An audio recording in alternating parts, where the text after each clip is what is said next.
কারণ আল্লাহ তাআলা কোটি কোটি ফেরেশতা বানিয়ে রেখেছেন আপনার আমার খেদমতের জন্য। কত পরিমাণে বানিয়েছেন আল্লাহু আ'লাম, তিনি ভালো জানেন। এই হিসাব দুনিয়ায় কারো কাছে নেই। এবং আপনার আমার খেদমতের জন্য কত পরিমাণে ফেরেশতা বানিয়েছেন একটু ধারণা নেওয়া যায়। সেটা হলো, যেই ফেরেশতা একবার ডিউটি করেন কিয়ামতের আগে, দ্বিতীয়বার আর তার কোনো ডিউটি নেই। সুবহানাল্লাহর কাছ থেকে বলুন। যেই ফেরেশতা আজকে ডিউটি পালন করবে সে তিনি চলে যাবেন, কিয়ামতের আগ পর্যন্ত তার আর দ্বিতীয়বারের জন্য কোনো ডিউটি নেই। একই ফেরেশতার মাধ্যমে আল্লাহ তাআলা বারবার ডিউটি করাবেন আপনার আমার খেদমতের জন্য। শুধু তাই নয়, আল্লাহ পাক রব্বুল আলামিন আপনার আমার প্রতিনিয়ত সব কাজের হিসাব রক্ষণাবেক্ষণের জন্য, সব ডাটা সংগ্রহ করার জন্য দুই শ্রেণীর ফেরেশতা আল্লাহ তাআলা বানিয়ে রেখেছেন। কয় শ্রেণী? দুইটি কাফেলা। আমরা মনে করি দুইজন। দুইজন বলতে নির্দিষ্ট দুইজনকে বোঝায় যে কিয়ামত পর্যন্ত এই দুইজনই খাটতে খাটতে শেষ হয়ে যাইব। না, এখানে দুই জনের কথা বলা হয় নাই, দুই শ্রেণী, দুইটা কাফেলার কথা বলা হয়েছে। কারণ আজকে যেই ফেরেশতা ডিউটি করে চলে গেছেন, কালকে আর তার জন্য কোনো ডিউটি নেই। আল্লাহ তাআলা আপনার আমার দুই কাজের মধ্যে দুই শ্রেণীর ফেরেশতা নিয়োজিত করেছেন। কিরামান কাতিবিন ফেরেশতা আপনার আমার প্রতিনিয়ত ভালো মন্দ সব কাজগুলো লিপিবদ্ধ করে নেয়। ঠিক কিনা জোরে বলেন? বিশ্বাস আছে তো আপনাদের? শুধু তাই নয়, যেমন আমরা হাদিসের মধ্যে শুনেছি বা আমল করে থাকি, কেউ যদি মাগরিবের নামাজের পরে সূরা হাশরের আখিরি 3 আয়াত তেলাওয়াত করেন, সে মাগরিব থেকে ফজর পর্যন্ত 70,000 ফেরেশতা ওই বান্দা বান্দির জন্য দোয়া মাগফিরাত করতে থাকে আল্লাহর কাছে। আবার ফজরের পরে তেলাওয়াত করলে ফজর থেকে মাগরিব পর্যন্ত সারাদিন তার জন্য দোয়া মাগফিরাত করতে থাকেন আল্লাহর আদালতে। কি এরাই কিয়ামত পর্যন্ত থাকবো?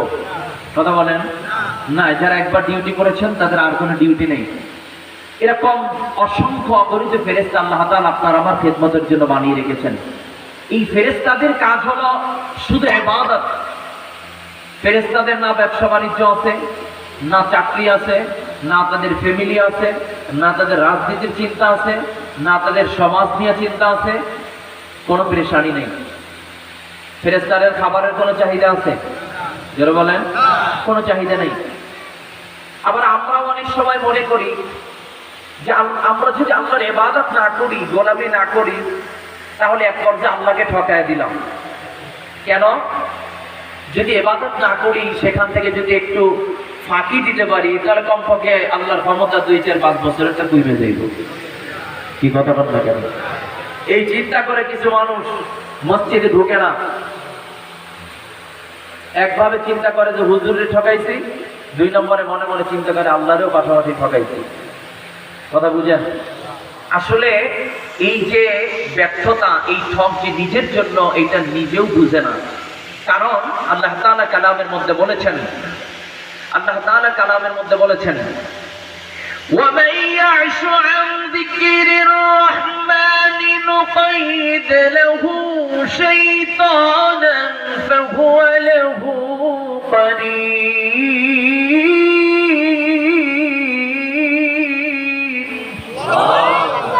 আল্লাহ পাক রব্বুল আলামিন বলেন, যেই গোলাম আমি আল্লাহর জিকির থেকে গাফেল হয়ে যায়, আমি আল্লাহর স্মরণ থেকে মুখ ফিরিয়ে নেয়, আমি আল্লাহর ইবাদত থেকে পিছনে চলে যায়, ওর জন্য ওর পথ প্রদর্শক হিসাবে অলরেডি একজন শয়তানকে নিয়োজিত করে দেওয়া হয়।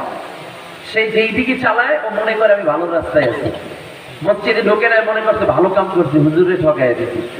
হুজুরে মসজিদ ঢুকছে, যাইতে বলছে যাই নাই, রোজা রাখতে বলছে রাখি নাই, মাহফিলে দাওয়াত দিতে ঢুকি নাই, বাহিরে বাহিরে ঘুরছি, কাজে আমি একভাবে জিতে গেছি।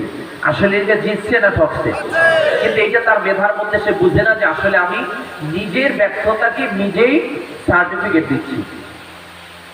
আল্লাহ পাক রব্বুল আলামিন সর্বশেষ ফেরেশতাদের কথার জবাবে বলেছিলেন, ইন্নী আ'লামু মা লা তা'লামুন, নিশ্চয়ই ফেরেশতা আমি আল্লাহ যা জানি তোরা তা জানোস না। তোদেরকে বানিয়েছি। কিছু কিছু ফেরেশতা আল্লাহ বানিয়ে রেখেছেন যারা কিয়ামত পর্যন্ত কিয়ামত অবস্থা জানানো থাকবে, দ্বিতীয় আর তাদের কোনো ডিউটি নেই। কিছু কিছু ফেরেশতা আল্লাহ বানিয়ে রেখেছেন যারা কিয়ামত পর্যন্ত রুকু অবস্থায় থাকবে। কিছু কিছু ফেরেশতা আল্লাহ বানিয়ে রেখেছেন কিয়ামত পর্যন্ত সিজদা অবস্থায় থাকবে। আল্লাহ বলেন যে তোদের মতো ইবাদত, তোদের মতো মানুষের ইবাদতের আমি আল্লাহর কোনো প্রয়োজন নাই। মূলত ইবাদতের এই সফলতা ব্যর্থতা সব হলো আপনার আমার জন্য। করলে আপনার আমার সফলতা আছে, না করলে আপনার আমারই ব্যর্থতা। এই জন্য আল্লাহ পাক রব্বুল আলামিন আমাদেরকে জমিনের মধ্যে পাঠিয়েছেন প্রতিনিধিত্ব করার জন্য খলিফা হিসাবে। খলিফা বলতে কি বুঝি? অনেক মুরব্বীরা আছেন, খলিফা বলতে আপনারা ছোটবেলা আমরা শুনছি যারা জামা কাপড় বানায় এদেরকে আপনারা খলিফা বলতেন। কি মুরব্বীরা কথা বলেন না? যারা জামা কাপড় বানায় এদেরকে বলতো খলিফার কাছে যাও জামা বানায় দিব। খলিফার কাম জামা বানানো, হ্যাঁ, এদের দর্জি বলা হয়। কিন্তু খলিফা শব্দের অর্থ হলো প্রতিনিধি, যিনি প্রতিনিধিত্ব করবেন। আমার পক্ষ থেকে একজনকে পাঠানো হয়েছে, আমারও যে কাজ তারও সেই একই কাজ। আল্লাহ তাআলা তার প্রতিনিধি জমিনের মধ্যে পাঠিয়েছেন আল্লাহর যে বিধানগুলো আছে সেই বিধানগুলো জমিনের মধ্যে বাস্তবায়ন করার জন্য, সেই বিধানের দাওয়াতগুলো মানুষের কানের গোড়ায় পৌঁছে দেওয়ার জন্য, মানুষের কাছে কাছে সেই দাওয়াতগুলো পৌঁছে দেওয়ার জন্য। ঠিক না ঠিক জোরে বলেন? কাজে এখানে একটা জবাব দিতে হবে, এখানে একটি জবাব দিতে হবে। আমরা যারা মুসলমান ইমানদার, অবশ্যই আল্লাহ তাআলা সবাইকে খলিফা হিসেবে জমিনের মধ্যে পাঠিয়েছেন। কাজী এখানে পাশাপাশি আল্লাহ তাআলা বয়ান করেছেন কু আনফুসাকুম ওয়া আহলিকুম নারা, তুমি নিজে জাহান্নামের আগুন থেকে বাঁচো এবং তোমার আহলকেও বাঁচানোর জন্য চেষ্টা করতে থাকো। চেষ্টা করা লাগবে কিনা? এই কথার জবাবে আল্লাহ পাক রব্বুল আলামিন যে প্রতিনিধিত্ব আমাদেরকে জমিনের মধ্যে পাঠিয়েছেন, এই কথার জবাবে আমি বলতে চাই, আমি নিজে নামাজি অথচ আমার সন্তান নামাজ পড়ে না, আছে না নাই? আমি রোজা রাখছি, ভালো কথা আলহামদুলিল্লাহ, অথচ সন্তান রোজা রাখেন একদিন বলেও নেই। নিজের ছেলে সন্তানকে একদিন দাওয়াতও দেয় নেই। নিজের স্ত্রী ইবাদত করেন অথচ একদিন দাওয়াত দেয় নেই। বলে কথা শুনে না, কথা শুনে না। কথা আবার শুনে না কিভাবে? কথা শুনে না কিভাবে? আমাদের অভ্যাস হলো, এখন তো অনলাইনে যেতে হয়, আমাদের অভ্যাস হলো, আসলে তো নারীদেরকে আল্লাহ তাআলা সৃষ্টি করেছেন বাঁকা হাড্ডি থেকে, বাঁকা হাড় থেকে। কাজে আপনি কোনোদিন সোজা করতে পারবেন না। এদেরকে কথার মাধ্যমে, বুঝের মাধ্যমে যদি লাইনে না রাখতে পারেন তাহলে জোর করে কোনোদিন লাইন আনতে পারবেন না। কিন্তু আমাদের কিছু পুরুষের অভ্যাস আছে, আমরা দারোগার বেশ নিয়ে ঘরে ঢুকি, মনে দারোগা সব আসছে।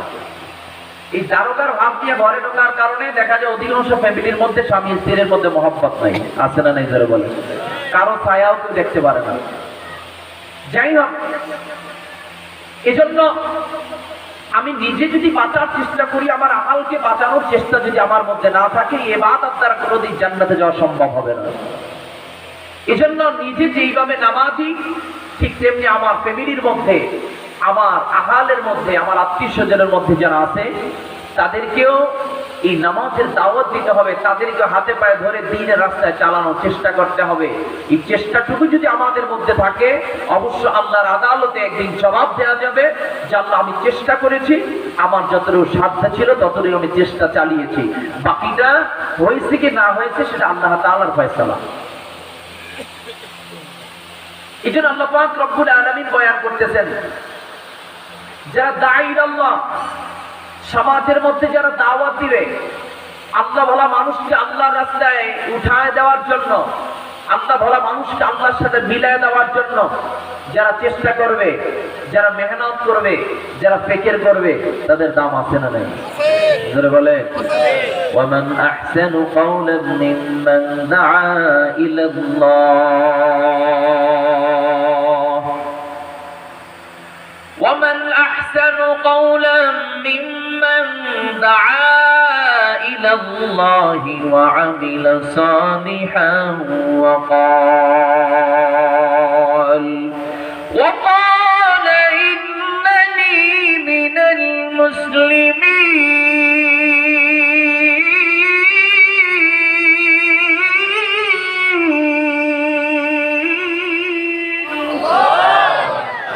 আল্লাহ পাক রব্বুল আলামিন বয়ান করেন, ওই ব্যক্তির কথা যে দামি কথা জমিনের মধ্যে আর কার হতে পারে, ওই ব্যক্তির কথা যে কার কথা সমাজের মধ্যে দামি হতে পারে, ওই ব্যক্তির যে দামি ব্যক্তি জমিনের মধ্যে আর কে হতে পারে, যে মানুষগুলো মানুষকে আহ্বান করে আমি আল্লাহর দিকে। কার দিকে? আওয়াজ দিয়ে বলেন। আমি কথা বলতেছি, আমার খেয়াল যদি থাকে সব মানুষগুলো আমার দিকে নিয়ে আসবো। আলোচনা কিয়ামত পর্যন্ত চললেও তার মধ্যে যারা পরিমাণে কোনো ফায়দা থাকবে না। আর আমার খেয়াল যদি থাকে আমি আল্লাহ বলা মানুষগুলাকে আল্লাহর সাথে মিলা দিব, তাহলে যেইভাবে মানুষগুলো হেদায়েতের রাস্তা পেয়ে যাবে, ঠিক তেমনি ভাবে আমার দামও আল্লাহর আদালতে বেড়ে যাবে। আমার শ্রেষ্ঠত্ব জমিনের মধ্যে এবং আখিরাতের জিন্দেগি ডুবায় জাহান আল্লাহ তাআলা বাড়ায় দিবে। ওই ব্যক্তির যে দাবি কথার কার হতে পারে, যে ব্যক্তি মানুষকে আহ্বান করে আমি আল্লাহর দিকে এবং তদনুযায়ী নিজে আমল করে এবং নিজেকে দাবি করে আমি একজন মুসলমানের মধ্যে অন্তর্ভুক্ত। এই ব্যক্তির চেয়ে শ্রেষ্ঠ ব্যক্তি, দামি ব্যক্তি, এই ব্যক্তির কথার চেয়ে দামি কথা জমিনের মধ্যে দ্বিতীয় আর কারো থাকতে পারে না। নবী আলাইহিস সালাতু ওয়াস সালাম এই কালিমার দাওয়াত দিয়েছেন, মানুষের কাছে কাছে গিয়ে কালিমার দাওয়াত পৌঁছে দিয়েছেন। আজকে সমাজের মধ্যে দেখা যায় কিছু দাঈ-ইলাল্লাহ আছে যারা মানুষকে জোর করে এমন কর্কশ ভাষায় কথা বলে মনে হয় মানুষকে ঘাড় ধরে জোর করে ইসলামের রাস্তায় নিয়ে আসবে।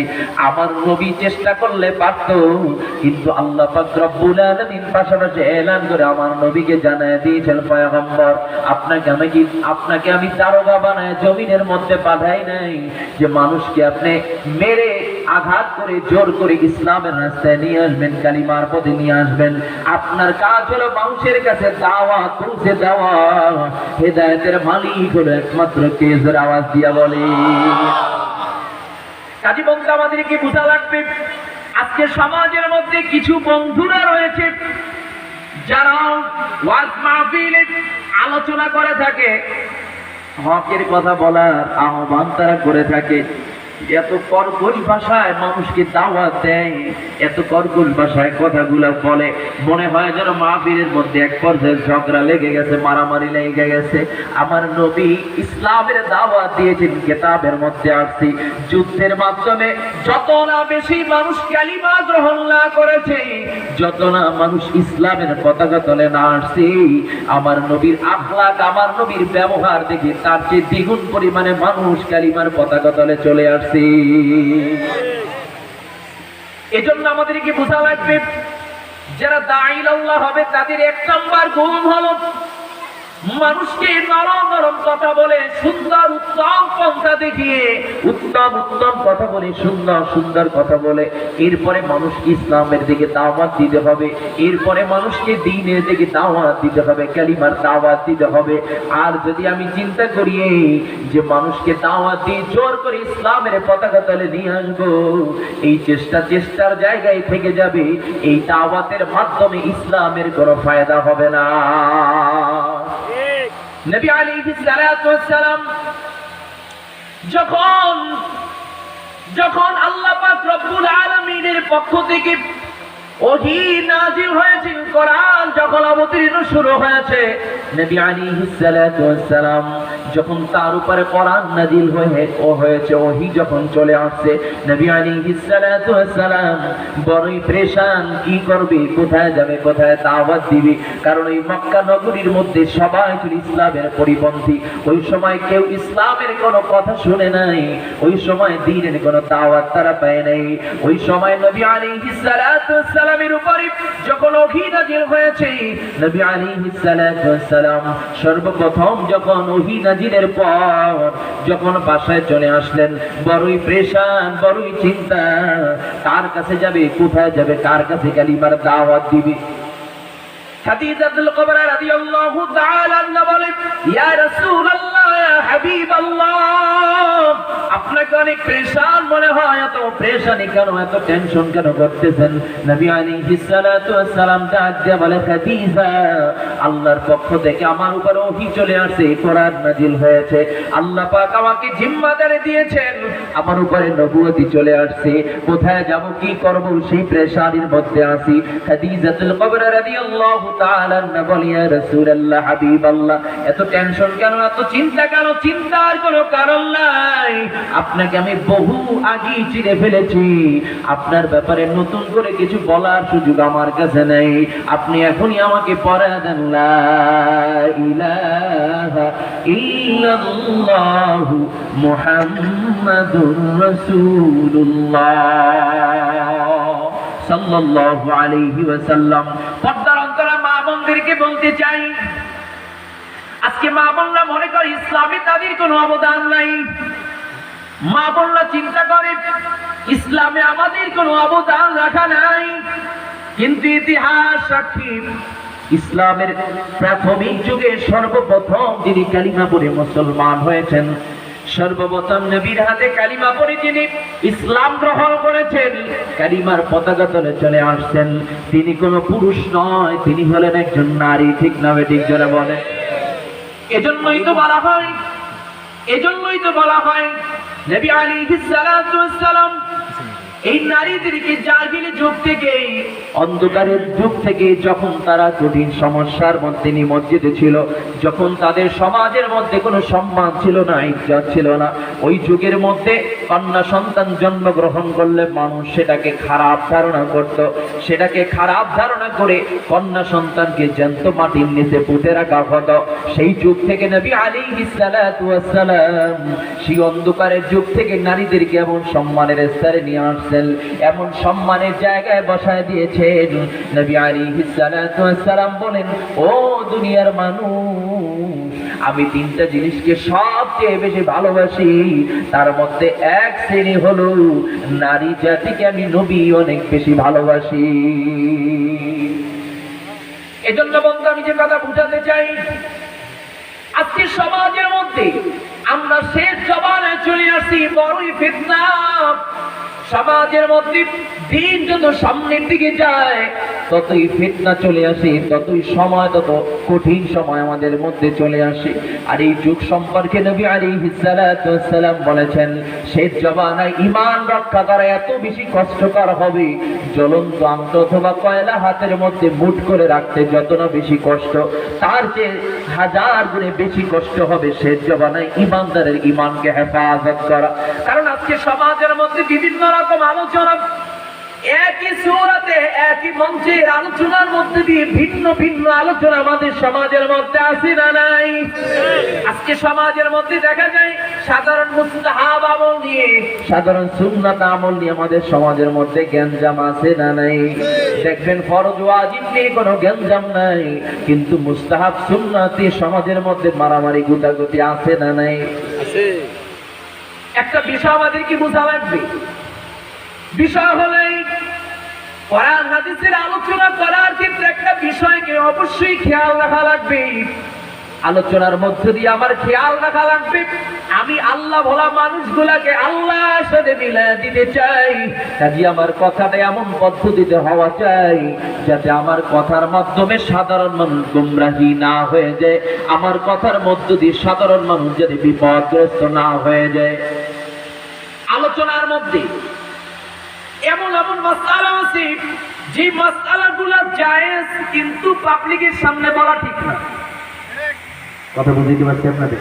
এমন এমন মাসআলা আছে যেটা জায়েজ আছে, শরীয়ত সম্মত, কিন্তু পাবলিকের সামনে বলা যাবে না, বললে লাভের চেয়ে লস বেশি হবে।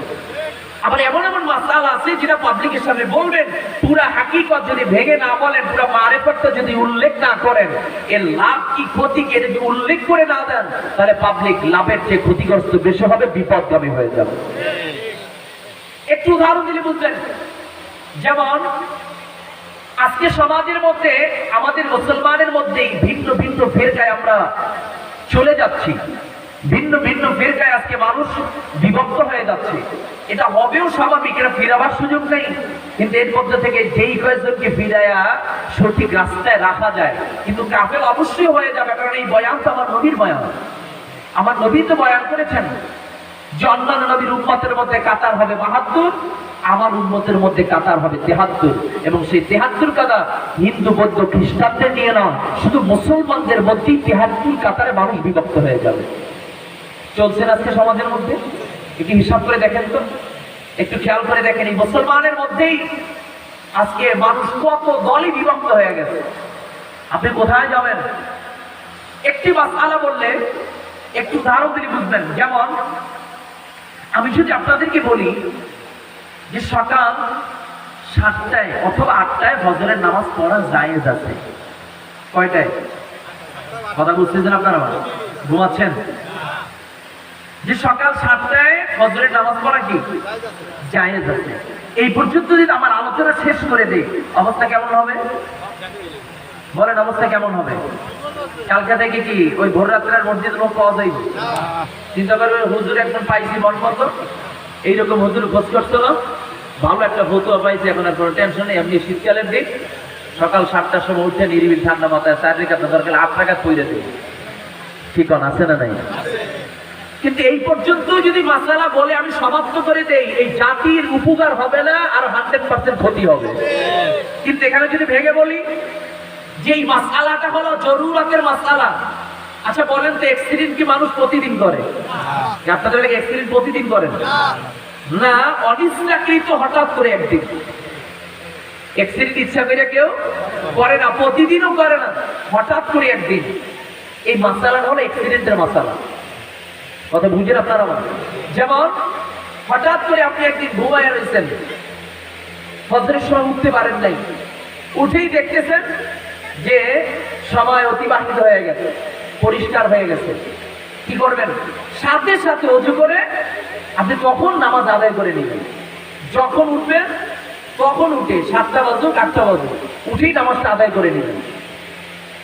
কিন্তু এখন এটা যদি ভেঙে না বলি, যেমন আমাদের সমাজের মধ্যে এই কথার কারণেই ভিন্ন ভিন্ন সময় বিভিন্ন রকম সমস্যা আমাদের সমাজের মধ্যে হয়েছে। যেমন একটি মাসালা, নারীদের মুখ খোলাও জায়েজ আছে, এরকম একটা আলোচনা আছে না, মুখ খোলা জায়েজ আছে। কিন্তু এই জায়েজ আছে এই পর্যন্ত বলে আমার কথা যদি শেষ করে দেই, তাহলে অবস্থা কেমন হয়ে যায় বলেন? এই সমাজের নারীর এমনি পর্দা করতে চায় না, তারা আর ওই গণ্ডির মধ্যে থাকতে চায় না, থাকবো না বদ্ধ করে দেখবো আবার জগৎটাকে, সবকিছু বলা কি গণ। আর ফ্যাশনের নামে ভোরকা পরে আজকে রাস্তাঘাটে তারা বের হয়ে গেছে, এখন আর ঘরের মধ্যে থাকতে চায় না। এখন আপনি যদি আবার এই ফতুয়া দিয়ে দেন, আপনারা ভালো পাইবো না খারাপ পাইবো? কথা বল না কেন? এর চেয়ে ভালো হুজুর আছে বাংলাদেশের একজন, কিন্তু আপনি যদি মূল ব্যাখ্যাটা না দিয়ে দেন, কোন ক্ষেত্রে জায়েজ আছে, কোন সময় জায়েজ আছে, কার জন্য জায়েজ আছে। জরুরাতের জন্য এমন একজন ব্যক্তি যিনি মুখ আটকালে তার কঠিন সমস্যা হতে পারে, ডাক্তার নিষেধ করেছেন, এই ব্যক্তির জন্য শরীয়ত তাকে ছাড় দিয়েছেন। তাকে হজ করতে যাবে, তাকে পাসপোর্ট করতে হবে, ছবি তুলতে হবে, এরকম কিছু কিছু জরুরতের ক্ষেত্রে ইসলাম তাকে সুযোগ দিয়েছেন। কিন্তু যদি আমভাবে বলেন যে মুখ খোলা জায়েজ আছে, তাহলে অবস্থা কেমন হবে? কি গণ? অথচ একটা সমাজ জিনিস বুঝবেন, আমি ফতুয়া দিতে কিন্তু আমার ওয়াইফকে কিন্তু আমি মুখ খুলে রাস্তা বের হতে দিই। কথা বুঝেননি? আজকে সমাজের মধ্যে এই সমস্যা চলতেছে, এই জন্য আমাদেরকে সতর্ক থাকতে হবে। কিছুদিন আগে আপনারা দেখেছেন, নেটের সাথে যারা সম্পৃক্ত তারা দেখেছেন, আজকে সমাজের মধ্যে এই ওয়াজ মাহফিলের মাধ্যমে মানুষকে হেদায়েতের রাস্তায় উঠায় দেওয়ার জন্য, সুন্নাতের রাস্তায় উঠায় দেওয়ার জন্য চেষ্টা করা হয়। ঠিক কিনা যারা বলে? আজকে ওয়াজ মাহফিল চলার কারণে হাজার হাজার যুবক আগে নামাজ পড়তো না, এখন 5 ওয়াক্ত নামাজি। ঠিক না মানে যারা বলে? এই ওয়াজ মাহফিল চলার কারণে অনেক মানুষ যারা সমাজের মধ্যে ছিল, যাদের আগে দাড়ি ছিল না, কিন্তু ওয়াজ মাহফিলের কারণে আজকে তারা নবীর সুন্নাত দাড়ি রেখেছে, আজকে নবীর সুন্নাত লম্বা জামা গায়ে দিয়েছে, আজকে নবীর সুন্নাত টুপি মাথায় উঠাইছে। ঠিক না মানে যারা বলে? কিন্তু আজকে অবস্থা কি? কিছু মানুষ সমাজের মধ্যে আছে, একটা মানুষ গুনার কাজ করতেছে, গাঞ্জা টানতেছে, নেশা দ্রব্য পান করতেছে, তাকে ফিরাবার জন্য কোনো সুযোগ নেই, ফিরাবার কোনো চেষ্টা নেই। যেই ব্যক্তি একটু নামাজে যাচ্ছে, তার মধ্যে কিভাবে সন্দেহের সৃষ্টি করে দিবে, তার মধ্যে কিভাবে গ্যাঞ্জাম ঢুকিয়ে দিবে, এই পরিকল্পনার ইহুদি আর খ্রিস্টানদের দালালির মাধ্যমে সমাজে কিছু লোক বের হয়ে গেছে। ঠিক না? জোরে বলে। এদের থেকে আমাদের সতর্ক থাকতে হবে। আচ্ছা বলেন তো, আমি টুপি মাথায় দিয়েছি, আপনারাও টুপি মাথায় দিয়েছেন, নবী যে এই টুপি মাথায় দিয়েছেন এমন কোন গ্যারান্টি কোন ওলামা একরাম দিতে পারবে? কিয়ামত পর্যন্ত চ্যালেঞ্জ, কিয়ামত পর্যন্ত চ্যালেঞ্জ। কোন ওলামা একরাম বলতে পারবে না যে এই টুপিটাই নবী মাথায় দিয়েছে। এখানে আসছে এইটা যে নবী এমন টুপি মাথায় দিয়েছেন যেটা মাথার সাথে লেগে থাকতো, এইটা অধিকাংশ সময় নবী ব্যবহার করেছেন। কিন্তু এইটাই করেছেন, ওইটা করেন নাই, এমন কোন ফতোয়া কোন ওলামা একরাম দিতে পারবে না। আজকে এমনি মানুষ টুপি পরে না, কিন্তু আমি যদি টুপি নিয়ে জ্ঞানজাম করি যে আপনি ওই টুপি মাথায় দিলেন কেন, পাঁচকুল্লি দেন না কেন, তাহলে বুঝতে হবে আমি ইসলামের উপকার করি না, ইসলামের আরো 12টা বাজিয়েছে। ঠিক না মানে যারা বলে টুপি মাথায় আছে কিনা এইটা হলো দেখার বিষয়। গোল দিয়েছে না লম্বা দিয়েছে না পাঁচকুল্লি দিয়েছে এইটা দেখার বিষয় নয়, আগে দেখতে হবে মাথায় টুপি উঠছে কিনা, নবীর সুন্নাত মাথায় উঠাইছে কিনা এইটা হলো দেখার বিষয়। কিন্তু আমরা বড় দুঃখ পরিতাপের বিষয়, কিছুদিন আগে আমরা দেখলাম নেটের মধ্যে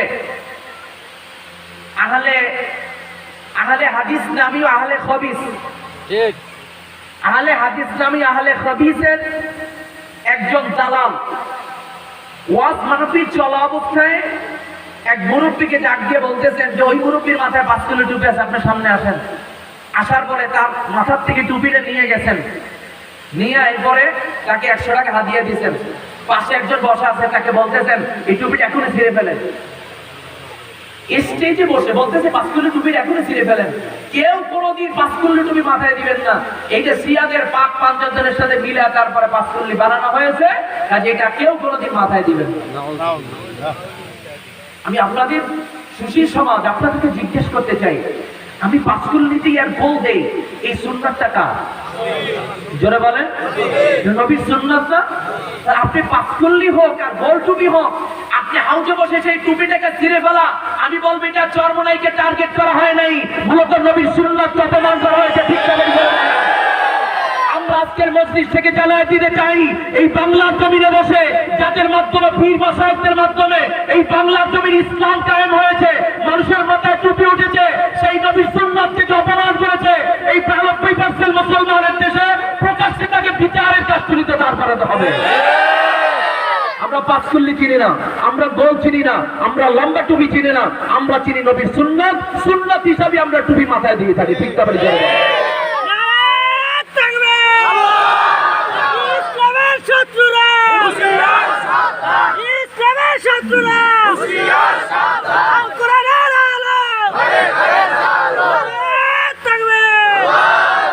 সম্মানিত হাজিরিন, এর জন্য বলতে চাই আমাদেরকে সতর্ক থাকতে হবে।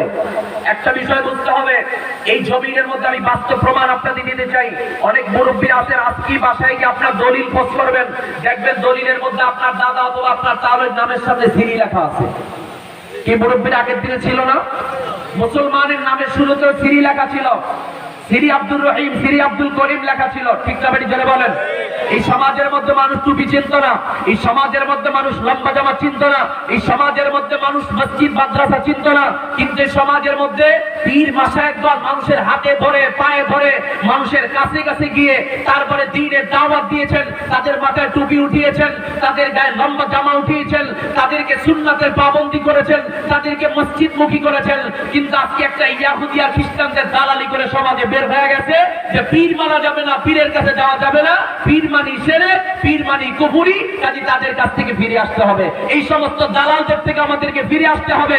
আমাদেরকে বলতে হবে স্পষ্ট ভাষায়, এই জমিনের মধ্যে যেই সময় মানুষের নামের শুরুতে সিরি লেখা ছিল, এই পীর মাশায়েখগণ মানুষকে বুঝায়া খেদমত করে মানুষের দাঁড়ে দাঁড়ে গিয়ে ইসলামের দাওয়াত দিয়েই সেই সিরি কেটে নামের শুরুতে মোহাম্মদ লাগিয়ে দিয়েছেন। ঠিক না? এই অবদান তোমাদের আহলে হাদিসদের নয়, এই অবদান হলো পীর মাশায়েখদের অবদান। ঠিক না? কাজী পীর মাশায়েখদেরকে মাইনাস করে, হক্কানি ওলামা ইকরামদেরকে মাইনাস করে বাংলাদেশের মধ্যে ইসলাম চলতে পারে না, ইসলামের দাওয়াত চলতে পারে না। ঠিক না? আপনি কিভাবে অবদান ভুলে যাবেন? কিভাবে অবদান আপনি ভুলে যাবেন? এই অবদান আপনি কিভাবে ভুলে যাবেন? আজকে চরমনায় যাওয়ার কারণে মানুষ আগে ভালো ছিল, এখন গাঞ্জা টানতো। কথা বলেন না কেন? চরমনায় যাওয়ার কারণে আগে নামাজি ছিল, এখন বেনামাজি হয়ে গেছে। তাহলে একটা ডকুমেন্ট দেখান, জীবন আর চরমনের কথা বলবেন, একটা ডকুমেন্ট দেখান। আর কত প্রমাণ লাগবে? থাকবে। যারা এই সমাজের মধ্যে নাম্বার ওয়ান ডাকাত ছিল, চরমনাই যাওয়ার পরে সবকিছু বাদ দিয়ে এখন নবীর সুন্নতে পাবন্দ হয়ে গেছে, 5 ওয়াক্ত নামাজি জাতি হয়ে গেছে। আপনি বিরোধিতা করতেছেন, কারণ কি? বিরোধিতা করতে হলে আপনার বিরোধীরা যদি ইসলামের জন্যই হয়, আল্লাহর জন্যই হয়, তারা ধরায় দেন। ভুল নাই কার মধ্যে, সেই ব্যক্তির নাম বলেন।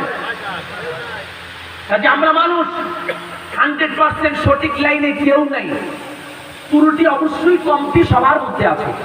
কিন্তু এখানে আপনাকে বিবেচনা করতে হবে যে আজকে আল্লাহর ওলিদের সাথে চরমনাই বলেন, সারসিনা বলেন, নিসারাবাদ বলেন, এই সমস্ত আল্লাহর ওলিরা মানুষের হাতে ধরে, পায়ে ধরে, এরপরে মানুষকে কালিমা পড়িয়েছেন, মানুষকে দ্বীন শিখিয়েছেন। আজকে তারা মানুষের মাথায় লম্বা, মানুষের মাথায় টুপি উঠেছেন, লম্বা জামা গায়ে উঠেছেন। আজকে তারা হঠাৎ করে সমাজে এসে বলতেছেন এইটা মানা যাবে না, সেইটা মানা যাবে না, শুধু কোরআন মানবা, হাদিস মানবা, সোজা জান্নাতে চলে যাওয়া। আমার সময় কম, আপনাদেরকে বলতে চাই সহজ উদাহরণ। বাজারের মধ্যে ফার্মেসি আছে না নাই? কথা বলেন। ফার্মেসির মধ্যে যে ঔষধগুলো আছে, রোগী মারার জন্য না বাঁচার জন্য? রোগের শেফার জন্য না? সব ঔষধই তো রোগের শেফার জন্য। তো আপনি ফার্মেসিতে যাওয়ার পরে যে ঔষধটা পছন্দ হবে, আজকে থেকে গিয়া সেই ঔষধটা সেখান থেকে ক্রয় করে এনে যে রোগের জন্য ভালো লাগে এসে কিনে খেয়ে ফেলবেন, ব্যাস রোগ ভালো হয়ে যাবে। কি কথা বলেন না কেন? কেন ঔষধ রোগ ভালো করার জন্য, ওষুধ একটা খেলেই তো হয়। এত সহজ। দুনিয়ার রোগ ভালো করার জন্য, দুনিয়ার রোগ সেবা করার জন্য ফার্মেসির মধ্যে ঔষধ, সব ঔষধই রোগের সেবার জন্য। কিন্তু ডাক্তারের পরামর্শ ছাড়া সেখান থেকে ঔষধ আনলে যেইভাবে সে বাঁচার সম্ভাবনা নাই, মরার সম্ভাবনা আছে 100%। কোরআন হাদিস এমনই একটা সমুদ্র যেখান থেকে চিকিৎসা গ্রহণ করতে হলে সেই বিশেষজ্ঞ ওলামা একরাম ডাক্তারদের পরামর্শ নিতে হয়, নচেত হেদায়েতের রাস্তার ব্যতি রেখে গোমরাহির রাস্তায়, জাহান্নামের রাস্তায় সে পরিচালিত হতে পারে। এত সহজ না। এই জন্য ওলামা ইকরামের দরকার আছে না নাই? পীর মাশায়েখদের দরকার আছে না নাই? আপনি বলবেন পীর মানেই ব্যবসা। আপনি কয় টাকা দিয়েছেন? আপনি কয় টাকা দিয়েছেন বলেন? ব্যবসাতে বলছেন আপনি কয় লাখ দিয়ে আসছেন বলেন তাকে। তারা যেই পরিশ্রম করে তারা টাকার জন্য করে না, তারা টাকার জন্য করে না। তারা যেই পরিশ্রম মানুষের মাঝে করে, তাদের এই পরিশ্রম আছে বিদায়, তাদের এই পরিশ্রম আছে বিদায় আজকে সমাজের মধ্যে টুপি নিয়ে চলতেছেন। ঠিক না বেটি? জোরে বলেন। ধর্মনীতি একদম মাইনাস করতে চান। তারা সমাজের মধ্যে এখন আওয়াজ চালু রাখছে বিদায় টুপি নিয়ে ঘুরতে পারতেছেন, লম্বা জামা গায়ে দিয়ে চলতে পারতেছেন, এখন ইসলামের কথা বলতে পারতেছেন। কিন্তু আওয়াজ যদি বন্ধ হয়ে যেত, এই প্রতিবাদ যদি বন্ধ হয়ে যেত, মসজিদে তালা লেগে যেত, মাদ্রাসায় তালা লেগে যেত, মুসলমানের দেশে থেকে ইসলামের কথা বলার সুযোগ আপনার ছিল না। কাজে অবদান ভুলে যায় না। কাজে আমরা চাই হেদায়েত। আমরা সবাই মুসলমান। ঠিক না বেটি? জোরে বলেন। আওয়ামী লীগ বলেন আর বিএনপি বলেন আর ইসলামী আন্দোলন বলেন আর সারসিনা আর নেসারাবাদ বলেন, আমাদের মধ্যে কোনো পার্থক্য নাই। আমরা সব মুসলমান, সব এক আল্লাহর গোলাম, এক নবীর উম্মত। ঠিক না বেটি? জোরে বলেন। এজন্য বন্ধু আপনাদেরকে বলতে চাই, আল্লাহ পাক রব্বুল আলামিন যে গুণ আমাদেরকে জানিয়েছেন, আল্লাহ পাক রব্বুল আলামিন আমাদেরকে যে নসিহত করেছেন, সমাজের মধ্যে সেই মানুষটাই সবচেয়ে দামি হবে, সমাজের মধ্যে সেই মানুষটাই সবচেয়ে শ্রেষ্ঠ মানুষ হবে। ওই ব্যক্তির মর্যাদা আল্লাহ পাক রব্বুল আলামিন বাড়ায় দিবে। এই জমিনের মধ্যে যারা দাঈ আল্লাহ হবে, মানুষকে আল্লাহ বলা, মানুষকে আল্লাহর সাথে মিলায় দেওয়ার জন্য চেষ্টা করবে। এই সমাজের মধ্যে থাকার পরে যারা কোরআনের দাওয়াতকে প্রচার করবে, কোরআনের দাওয়াত মানুষের মাঝে পৌঁছে দিবে, আল্লাহ পাক রব্বুল আলামিনের বাণীগুলো মানুষের মাঝে পৌঁছে দিবে। এর উত্তম একটি মাধ্যম হলে আল্লাহ পাক রব্বুল আলামিন যেহেতু আমাদেরকে জমিনের মধ্যে তার খলিফা হিসাবে প্রতিনিধিত্ব করার জন্য পাঠিয়েছেন, কাজে মুসলমানের চিন্তা ফিকির থাকবে যতদিন জমিনের মধ্যে বাঁচবো সেই একমাত্র আল্লাহর গোলামি করা লাগবে। দুনিয়ার কোন ব্যক্তির গোলামি আমাদের মাকসাদ নয়। আমরা একমাত্র গোলামি করব কার? আর আল্লাহর গোলামি করে যদি দুনিয়া থেকে বিদায় হওয়া যায়, লাভ আছে না নাই? এজন্য বন্ধু আপনাদেরকে বলতে চাই, এই জিন্দেগি যতদিন বাঁচবো জমিনের মধ্যে আল্লাহর হুকুম নবীর তরিকা অনুযায়ী চালানো লাগবে। ঠিক না বেটি? জোরে বলে। যে দাওয়াত দেওয়ার জন্য নবী আলাইহিস সালাতু ওয়াস সালাম কত কষ্ট সহ্য করেছেন, কত মার খেয়েছেন, কত অত্যাচার নির্যাতন সহ্য করেছেন। নবী আলাইহিস সালাতু ওয়াস সালাম কত গালি শুনেছেন, কিন্তু আজকে তার হাজার ভাগের এক ভাগ কষ্ট কিন্তু আমরা সহ্য করি না, ঠিক না বেঠিক? জোরে বলেন। যেই নবী আলাইহিস সালাতু ওয়াস সালামকে না বানালে আল্লাহ তাআলা গোটা আলামের সৃষ্টি করতেন না, সেই নবীর গায়ে থুতু নিক্ষেপ করত, সেই নবীকে মারধর করত, সেই নবীকে গালিগালাজ করত। কিন্তু আজকে তো আমাদের সামনে বসে কেউ গালিও দেয় না, মন্দ বলে না। তাহলে বুঝতে হবে নবী যে দাওয়াত দিয়েছেন এখন পর্যন্ত সেই দাওয়াতের পরিধি আমাদের সাথে মিলে নাই। এজন্য আমাদেরকে বোঝা লাগবে হায়াতের জিন্দেগি কতদিন জমিনের মধ্যে বেঁচে থাকবো আমার জানা নাই। আল্লাহ তাআলা যতদিন আমার হায়াত নির্ধারণ করেছেন ততদিন জমিনের মধ্যে বেঁচে থাকবো। তবে সেই সময়টা যদি আল্লাহর গোলামির মধ্যে কাটানো যায়, সেই সময়টা যদি মালিকের ইবাদতের মধ্যে কাটানো যায়, সেই সময়টা যদি মালিকের সেই খলিফা হিসাবে প্রতিনিধিত্ব করে যদি কাটানো যায়, অবশ্যই একটা ক্ষুদ্রতম আমল আমার হাসরের ময়দানে নাজাতের ওসিলা হতে পারে, ঠিক না বেঠিক? যারা বলেন। এজন্য বন্ধু মওত তো একদিন হবেই, সেটা আপনার ঘরের মধ্যেও হতে পারে, সেটা রোড অ্যাক্সিডেন্টেও হতে পারে, সেটা লঞ্চ অ্যাক্সিডেন্টেও হতে পারে, সেটা বিভিন্ন পন্থায় বিভিন্ন রাস্তায় হয়ে যেতে পারে। কিন্তু সবচেয়ে দামি মওত হলো ওই যেই মওতটা দ্বীনের জন্য হয়, ইসলামের জন্য হয়, শহীদ মওত, ঠিক না বেঠিক? যারা বলে। এজন্য শহীদি তামান্না অবশ্যই আমাদের মধ্যে থাকা লাগবে। কোনো পেরেশানি নাই, কোনো টেনশন নাই। ইমানদার মুমিনের সাথে দুনিয়ার কেউ যদি না থাকে, যিনি আছেন তার নাম কি? জোরে আওয়াজ দিয়া বলে।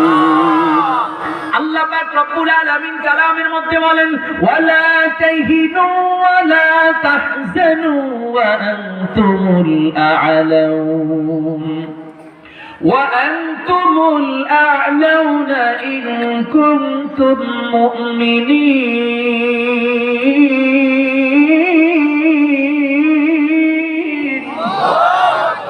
আল্লাহ পাক রব্বুল আলামিন বলেন, তোমরাই সফলতা অর্জন করবে, তোমরাই বিজয় অর্জন করবে, তোমাদের কোনো পেরেশানি নাই, কোনো টেনশন নাই। তোমাদেরকে আমি আল্লাহ সফলতাও দিব, তোমাদেরকে আমি বিজয় দান করব। শর্ত হলো একটা, যদি তোমরা মুমিন হও। আমাদের মুমিনের খাতায় নাম লেখানোর দরকার আছে না নাই? আর মুমিনের খাতায় যদি নামটা লেখা দেয়, দুনিয়ার সব একদিক থাকবে, আমার আল্লাহ যদি আমার পক্ষে থাকে, কোনো টেনশন আছে নাকি? জোরে বলেন। আমার কোনো পেরেশানি নাই। আল্লাহকে যদি আমার পক্ষে নিতে পারি, আমি যদি আমার আল্লাহর পক্ষে উঠে যেতে পারি, দুনিয়া সব একদিক হয়ে আমার কিছুই করতে পারবে না। অবশ্যই বিজয় দেওয়ার মালিক কে? যারা আওয়াজ দিয়া বলেন। যদি জীবনটা বিলাতে চাও, যদি রক্ত ঝরাতে চাও, যদি জীবনটা বিলাতে চাও, যদি রক্ত ঝরাতে চাও, দিনের পথে খোদা রহে, দিনের পথে খোদা রহে, জীবনকে বিলিয়ে দাও। যদি জীবনটা বিলাতে চাও, যদি রক্ত ঝরাতে চাও, যদি জীবনটা বিলাতে চাও, যদি রক্ত ঝরাতে চাও, ওই মৃত্যুর নাম হয় যে শহীদ, বাঁচলে হয় গাজী। এ পথে মরলে মহান প্রভু আল্লাহ তাকেন রাজি। ওই মৃত্যুর নাম হয় যে শহীদ, বাঁচলে হয় গাজী। এ পথে মরলে মহান প্রভু আল্লাহ তাকেন রাজি। এই জীবনের বিনিময়ে জান্নাত ক্রয় করে নাও। যদি জীবনটা বিলাতে চাও, যদি রক্ত ঝরাতে চাও, যদি জীবনটা বিলাতে চাও, যদি রক্ত ঝরাতে চাও, ওই ঘরের কোণে বসে মরার দাম যে নেই কোনো, কান কাছে রে বাইরে সব বাতিলকে আঘাত হানো, ওই ঘরের কোণে বসে মরার দাম যে নেই কোনো, কান কাছে রে বাইরে সব বাতিলকে আঘাত হানো, ময়দানেতে লড়াই করে, ময়দানেতে লড়াই করে শহীদি খেতাব টানাও, যদি জীবনটা বিলাতে চাও, যদি রক্ত জড়াতে চাও, যদি জীবনটা বিলাতে চাও, যদি রক্ত জড়াতে চাও। আওয়াজ দিয়া বলি আল্লাহু আকবার। আল্লাহ পাক রব্বুল আলামিনের পক্ষে থাকার দরকার আছে না নাই? হকের পক্ষে, ইসলামের পক্ষে থাকার দরকার আছে না নাই? এজন্য বন্ধু আমি বলতে চাই, এ সমস্ত বাতিলদের মোকাবেলা করার জন্য, এ সমস্ত বাতিল ফেরকাদের বিপক্ষে মোকাবেলা করার জন্য, প্রতিবাদ করার জন্য আমাদের মাদ্রাসার দরকার আছে না নাই? ওরাও বিভিন্ন রকম বিভিন্ন জায়গায় মাদ্রাসা তৈরি করে আজকে ছোট ছোট বাচ্চাদেরকে ওদের রাস্তায় নিয়ে যাওয়ার পরিকল্পনা করতেছে। আমাদেরকে প্রতিজ্ঞাবদ্ধ হতে হবে, আহলে হাদিস নামীয় খবিসদের যেই প্রতিষ্ঠান যত সুযোগ দেখ না কেন, কোন প্রতিষ্ঠানে কোন ছাত্র ভর্তি করা যাবে না, ঠিক না ঠিক জোরে বলে? এই সমস্ত গোমরাহির প্রতিষ্ঠানে কখনো কোন সন্তানকে ভর্তি করা যাবে না। নাম্বার 2 হলো, আজকে থেকে প্রতিজ্ঞাবদ্ধ হতে হবে, যেখানেই ওদেরকে পাওয়া হবে, যেখানে সুন্নাতের বয়ান করবে, আগে ওদের জুতা পিটা করতে হবে, কারণ তারা সুন্নাতের কথা বলি আগে সুন্নাতের অপমান করেছে, ঠিক না ঠিক জোরে বলে? আজকে থেকে প্রতিজ্ঞাবদ্ধ হতে হবে। এজন্য আপনাদের এলাকায় দ্বীনি মাদ্রাস, এই যে দ্বীনি মাদ্রাসার দরকার আছে না নাই জোরে বলেন? ইসলামের মূল গোড়াগাছ হলো মাদ্রাসা। মাদ্রাসা থাকবে তো ওয়াজ মাহফিল থাকবে, মাদ্রাসা থাকবে তো মসজিদ থাকবে, মাদ্রাসা থাকবে তো দাওয়াত চলবে। মাদ্রাসায় যদি বন্ধ হয়ে যায়, দ্বীনের বাতিও বন্ধ হয়ে যাবে, ঠিক না বেরিয়ে জোরে বলেন? আজকে সমাজে বিভিন্ন রকম পরিকল্পনা চলতেছে, কিভাবে মাদ্রাসাকে নিভায় দেওয়া যায়, কিভাবে মাদ্রাসা শিক্ষাকে বন্ধ করে দেওয়া যায়। আমরা ঐক্যবদ্ধ হব, এই সমস্ত কওমি যে প্রতিষ্ঠানগুলো আছে, আমাদের নিজেদের শ্রম, নিজেদের অর্থ, নিজের বুদ্ধিমত্তা দিয়ে আমাদেরকে এই প্রতিষ্ঠান ধরে রাখার দরকার আছে না নাই যারা বলেন? কাজী বন্ধু আমি বলতে চাই, এই মজলিসের মধ্যে যারা বসা আছেন, এই মাদ্রাসার সহযোগিতার জন্য এমন কোন আল্লাহর বান্দা আছেন আমি দেখতে চাই, এমন কোন আল্লাহর বান্দা আছেন যে কোরআনের শিক্ষার জন্য, এই কোরআনের শিক্ষা